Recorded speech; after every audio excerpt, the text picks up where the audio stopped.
Chers frères et sœurs en Christ, en ce moment sacré de recueillement, nous venons ensemble devant le trône de grâce de notre Seigneur avec des cœurs ouverts et assoiffés de sa parole vivante. Alors que nous nous préparons à plonger dans les Écritures saintes, nous reconnaissons l'importance de chaque mot et de chaque verset, donné par l'Esprit de Dieu pour nous instruire, nous guider et nous transformer. La parole de Dieu n'est pas un simple texte, elle est vivante et active, pénétrant jusqu'à la division de l'âme et de l'esprit, des jointures et des moelles. Elle est la lumière qui éclaire nos ténèbres, le pain qui nourrit notre âme et l'eau vive qui désaltère notre esprit. En elle se trouve la sagesse éternelle, les promesses de Dieu et les commandements divins qui guident nos pas sur le chemin de la justice. Alors que nous nous préparons à méditer sur cette parole, nous venons devant notre Dieu avec un profond désir de comprendre pleinement ce qu'il veut nous dire aujourd'hui. Nous savons que sans l'illumination du Saint-Esprit, les Écritures peuvent rester voilées à notre compréhension. C'est pourquoi, en ce moment même, nous nous inclinons avec humilité et demandons à Dieu de révéler ses mystères, de nous donner un esprit de discernement et de nous permettre d'accueillir sa vérité dans toute sa profondeur et sa puissance. Nous demandons au Seigneur de purifier nos cœurs et nos esprits, de dissiper toute distraction et de nous accorder la concentration nécessaire pour plonger dans la richesse de sa parole. Que tout ce qui pourrait empêcher notre compréhension soit écarté et que nos âmes soient disposées à recevoir ce que Dieu a préparé pour nous. Nous prions pour que l'Esprit Saint vienne ouvrir nos esprits, éclairer notre intelligence et nous donner cette révélation spirituelle qui nous permet de saisir les vérités célestes cachées dans les Écritures. Ce moment de méditation est une invitation à laisser la parole de Dieu pénétrer profondément en nous pour qu'elle puisse produire le fruit de justice, de paix et de sagesse dans nos vies. Nous prions pour que chaque verset que nous lisons devienne un miroir reflétant la gloire de Dieu et révélant les zones de notre vie qui ont besoin de changement. Que cette parole soit pour nous une lampe qui éclaire nos pas, un bouclier qui nous protège contre les attaques de l'ennemi et une source d'inspiration qui nous pousse à marcher fidèlement dans les voies du Seigneur. Nous prions également pour que cette méditation ne soit pas seulement un exercice intellectuel, mais qu'elle soit une véritable communion avec Dieu, une rencontre personnelle avec le Christ vivant qui nous parle à travers les Écritures. Que nos cœurs soient touchés, que nos pensées soient transformées et que nos vies soient renouvelées à la lumière de sa vérité. Alors que nous nous apprêtons à méditer sur sa parole, demandons au Seigneur de nous accorder une compréhension claire, une interprétation juste et une application pratique dans notre vie quotidienne. Que cette parole résonne en nous tout au long de la journée et nous guide dans toutes nos actions et décisions. Que ce moment de méditation soit un temps de croissance spirituelle où nous nous rapprochons davantage de l'image du Christ. Préparons-nous maintenant avec révérence et attention à recevoir la parole de Dieu, en priant pour que sa sagesse descende sur nous comme la pluie sur une terre assoiffée, et que nos cœurs s'épanouissent sous la lumière de sa vérité. Au nom du Père, du Fils et du Saint-Esprit. Amen. Première lecture. Lecture du livre des Actes des Apôtres, chapitre 4, versets 1 à 12. En ce jour-là, après la guérison de l'infirme, comme Pierre et Jean parlaient encore au peuple, les prêtres survinrent avec le commandant du temple et les Sadducéens. Ils étaient excédés de les voir enseigner le peuple et annoncer en la personne de Jésus la résurrection d'entre les morts. Ils les firent arrêter et placer sous bonne garde jusqu'au lendemain, puisque c'était déjà le soir. Or, beaucoup de ceux qui avaient entendu la parole devinrent croyants. À ne compter que les hommes, il y en avait environ 5000. Le lendemain, les chefs du peuple, les anciens et les scribes se réunirent à Jérusalem. Il y avait là Anne, le grand prêtre, Caïphe, Jean, Alexandre et tous ceux qui appartenaient aux familles de grands prêtres. Ils firent amener Pierre et Jean au milieu d'eux et les questionnèrent. « Par quelle puissance, par le nom de qui avez-vous fait cette guérison ?» Alors Pierre, rempli de l'Esprit Saint, leur déclara, « Chefs du peuple et anciens, nous sommes interrogés aujourd'hui pour avoir fait du bien à un infirme, et l'on nous demande comment cet homme a été sauvé. Sachez-le donc, vous tous, ainsi que tout le peuple d'Israël. C'est par le nom de Jésus, le Nazaréen, lui que vous avez crucifié mais que Dieu a ressuscité d'entre les morts. C'est par lui que cet homme se trouve là devant vous, bien portant. Ce Jésus est la pierre méprisée de vous, les bâtisseurs, mais devenue la pierre d'angle. En nul autre que lui, il n'y a de salut, car sous le ciel, aucun autre nom n'est donné aux hommes qui puisse nous sauver. » Parole du Seigneur.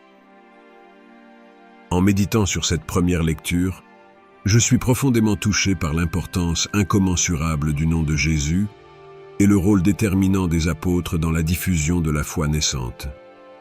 Ton nom, Jésus, est source de salut, de guérison et d'espoir pour tous ceux qui croient en toi. Le nom de Jésus est celui par lequel nous sommes sauvés, libérés de nos chaînes, de nos peurs et de nos doutes. Ton nom, Jésus, résonne comme une mélodie céleste, apaisant nos âmes, éclairant nos esprits et guidant nos pas vers la vérité et la vie éternelle. Les apôtres, ces hommes simples et humbles que tu as choisis, Seigneur, ont joué un rôle crucial dans la diffusion de cette foi naissante. Malgré les persécutions, les épreuves et les obstacles, ils ont continué de proclamer la bonne nouvelle avec audace et détermination. Seigneur, dans ta grande sagesse, tu as confié à ces apôtres la mission sacrée de bâtir ton Église et de rassembler les nations sous ta bannière d'amour et de miséricorde. Ils ont été les artisans de l'unité, les piliers sur lesquels repose notre foi, des modèles de courage et de fidélité que nous devons suivre aujourd'hui encore. Seigneur, nous sommes appelés à poursuivre cette mission, à être les témoins vivants de ton amour et de ta vérité dans un monde qui a tant besoin d'espérance et de consolation. Donne-nous, Seigneur, la force et le courage des apôtres, afin que nous puissions proclamer avec conviction et enthousiasme la grandeur de ton nom et l'immensité de ton amour pour tous les hommes. Inspire-nous, Seigneur, par l'Esprit Saint, et guide nos actions et nos paroles, afin que nous puissions être des instruments de paix, de réconciliation et d'amour dans un monde souvent divisé et tourmenté. Que notre vie reflète ta lumière, témoigne de ton amour pour l'humanité et contribue, par nos actions quotidiennes, à bâtir un monde meilleur, plus juste et plus fraternel, où ton nom, Jésus, est reconnu, honoré et glorifié pour les siècles des siècles. Psaume responsorial 117. La pierre qu'ont rejetée les bâtisseurs est devenue la pierre d'angle. Rendez grâce au Seigneur, il est bon, éternel est son amour. Oui, que le dise Israël, éternel est son amour. Que le disent ceux qui craignent le Seigneur, éternel est son amour. La pierre qu'ont rejetée les bâtisseurs est devenue la pierre d'angle. C'est l'œuvre du Seigneur, une merveille à nos yeux. Voici le jour que fit le Seigneur, qu'il soit pour nous jour de fête et de joie. Donne, Seigneur, le salut, donne, Seigneur, la victoire. Au nom du Seigneur, celui qui vient de la maison du Seigneur, nous vous bénissons. Dieu, le Seigneur, nous illumine. Dans la quiétude de l'âme, je me suis arrêté pour méditer sur ce psaume responsorial. Ce chant ancestral traversant les âges et les cœurs résonne toujours avec une vérité éternelle. Il m'invite à réfléchir profondément sur la fidélité et l'amour inébranlable de Dieu pour son peuple. En contemplant les paroles inspirées de ce psaume, je suis touché par la grandeur de l'amour divin, un amour qui ne connaît ni limite ni condition. C'est un amour qui transcende les épreuves, les doutes et les faiblesses humaines, un amour constant même lorsque nous nous éloignons de son chemin. La fidélité de Dieu est comme un phare dans la nuit, guidant notre chemin, éclairant les ténèbres de nos vies. Elle est la promesse d'un soutien indéfectible, d'une présence constante même lorsque tout semble perdu, même lorsque les tempêtes de la vie menacent de nous submerger. Cette fidélité est le roc sur lequel nous pouvons bâtir notre confiance, notre espérance, notre foi. Et que dire de l'amour inébranlable de Dieu? Un amour si profond, si pur, si désintéressé, qu'il défie toute compréhension humaine. Cet amour nous enveloppe, nous protège, nous réconforte, nous guérit. Il est la source même de notre existence, la raison d'être de notre quête spirituelle, le moteur de notre transformation intérieure. En méditant sur le psaume responsorial, je réalise combien il est essentiel de reconnaître et de célébrer la fidélité et l'amour de Dieu dans nos vies. Ce sont des dons précieux, des trésors inestimables, offerts gratuitement, sans que nous ayons à faire quoi que ce soit pour les mériter. Ils sont le reflet de la grâce divine, la manifestation de la miséricorde de Dieu à notre égard. Aujourd'hui, je veux prendre un moment pour rendre grâce à Dieu pour sa fidélité et son amour inébranlable. Je veux ouvrir mon cœur à sa présence, me laisser envelopper par sa tendresse, me laisser guider par sa sagesse. Je veux m'abandonner à sa volonté, confiant que son plan pour moi est toujours parfait, même lorsque je ne le comprends pas, même lorsque je doute de moi-même. Seigneur, que ta fidélité soit ma boussole, que ton amour soit ma force, que ta grâce soit ma lumière. Aide-moi à rester ancré dans la foi, à marcher avec confiance sur le chemin que tu as tracé pour moi, à témoigner de ton amour inébranlable à travers chacun de mes actes, chacune de mes paroles, chacun de mes silences. Dans ta grande bonté, Seigneur, accorde-moi la grâce de vivre en harmonie avec ta volonté, de suivre tes enseignements avec un cœur sincère, de servir mon prochain avec générosité, de pardonner comme tu pardonnes, d'aimer comme tu aimes. Verset avant l'Évangile, Psaume 117, verset 24. Alléluia. Voici le jour que fit le Seigneur, qu'il soit pour nous jour de fête et de joie. Alléluia. Évangile selon saint Jean, chapitre 21, versets 1 à 14. Après cela, Jésus se manifesta encore aux disciples sur le bord du lac de Tibériade. Voici comment cela se passa. Simon-Pierre, Thomas, appelé le jumeau, Nathanaël de Cana en Galilée, les fils de Zébédée et 2 autres disciples étaient ensemble. Simon-Pierre leur dit : « Je vais pêcher. » Ils lui répondirent : « Nous venons avec toi. » Ils partirent et montèrent dans la barque, mais cette nuit-là, ils ne prirent rien. Au lever du jour, Jésus était là sur le rivage, mais les disciples ne savaient pas que c'était lui. Jésus les appela : « Enfants, avez-vous un peu de poisson ?» Ils répondirent : « Non. » Il leur dit : « Jetez le filet à droite de la barque et vous trouverez. » Ils jetèrent le filet et ne pouvaient plus le tirer tant il y avait de poissons. Alors le disciple que Jésus aimait dit à Pierre : « C'est le Seigneur. » Quand Simon-Pierre entendit que c'était le Seigneur, il mit son vêtement, car il était en tenue de travail, et se jeta à l'eau. Les autres disciples vinrent en barque, tirant le filet plein de poissons, car ils n'étaient qu'à 100 de mètres du rivage. En débarquant, ils virent un feu de braise avec du poisson dessus et du pain. Jésus leur dit : « Apportez donc de ce poisson que vous venez de prendre. » Simon-Pierre remonta dans la barque et tira jusqu'à terre le filet plein de gros poissons, au nombre de 153. Et malgré cette quantité, le filet ne s'était pas déchiré. Jésus leur dit alors : « Venez déjeuner. » Aucun des disciples n'osait lui demander : « Qui es-tu » Il savait que c'était le Seigneur. Jésus s'approcha, prit le pain et le leur donna, ainsi que le poisson. C'était la 3e fois que Jésus, ressuscité d'entre les morts, se manifestait à ses disciples. Seigneur Jésus, nous nous tournons maintenant vers toi avec un cœur ouvert et une âme attentive, prêt à plonger profondément dans les mystères de ton évangile. À travers les mots sacrés que nous lisons et méditons aujourd'hui, nous cherchons à comprendre la signification profonde de ton message, à saisir les vérités éternelles qu'il renferme et à laisser ta parole illuminer notre chemin de foi. Nous contemplons avec émerveillement et gratitude la réalité de ta résurrection et nous t'invitons à transformer nos vies à travers la lumière de ton évangile. Ô Jésus, source de notre espoir et de notre joie, tu es le Christ vivant, vainqueur de la mort et du péché, en qui nous trouvons notre salut et notre rédemption. En méditant sur ta résurrection, nous nous rappelons de ton amour immense, de ta victoire sur les ténèbres et de la promesse de vie éternelle que tu nous offres. Ta résurrection n'est pas seulement un événement à contempler, mais aussi un appel vibrant à la mission, rappelant notre vocation de disciple. Tu nous invites à témoigner de ta présence vivante dans le monde, à être des porteurs de lumière, d'amour et d'espérance.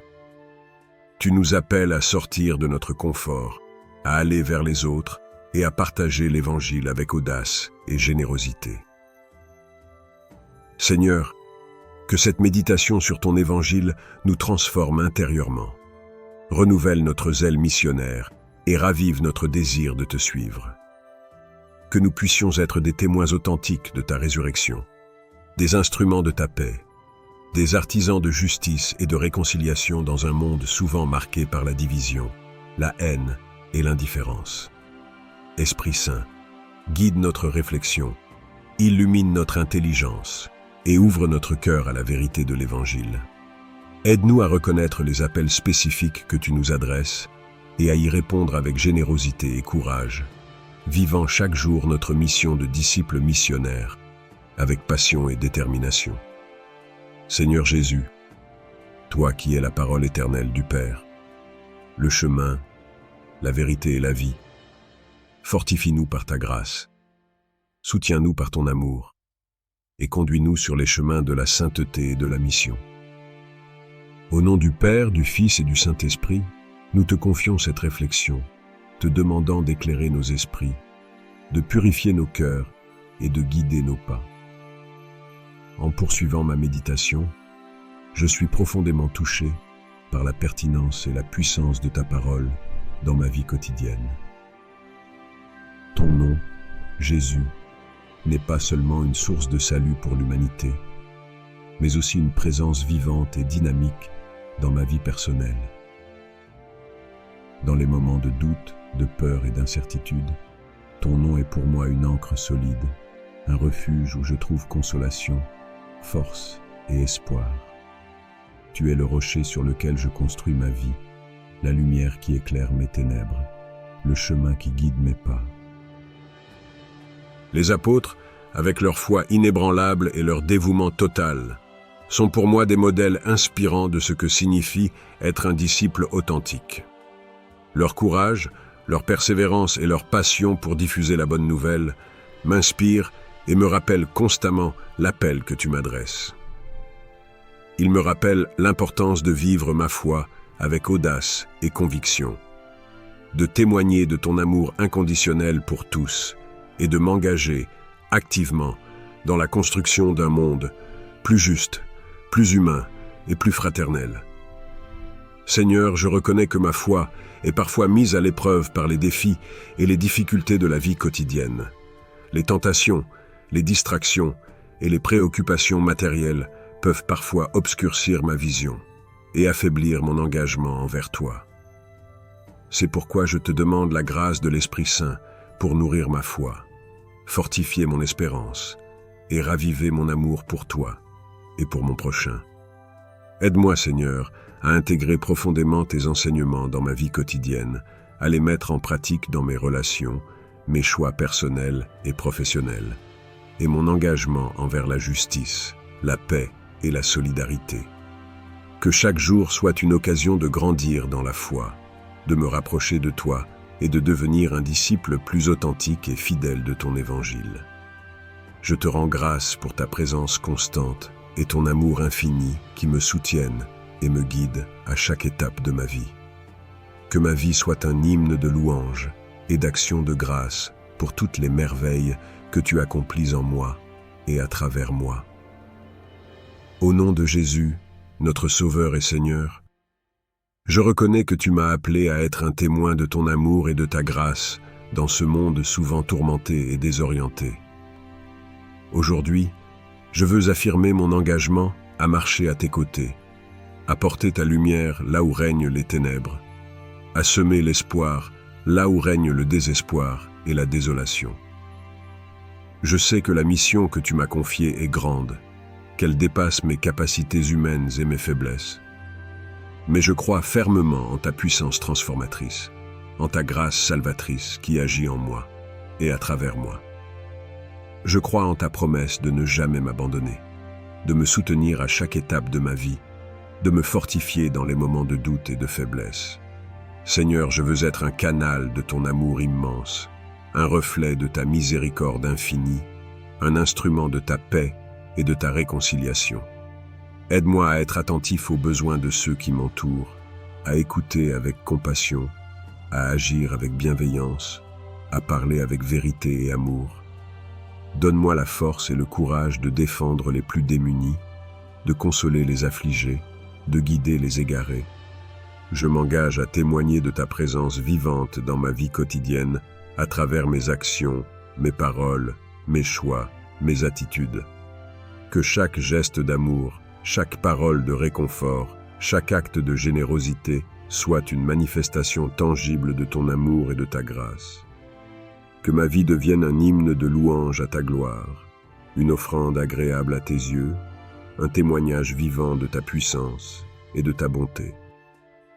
Je sais que la route ne sera pas toujours facile, qu'il y aura des obstacles, des épreuves, des moments de découragement, mais je me confie en toi, Seigneur, car tu es mon roc, ma forteresse, mon refuge sûr.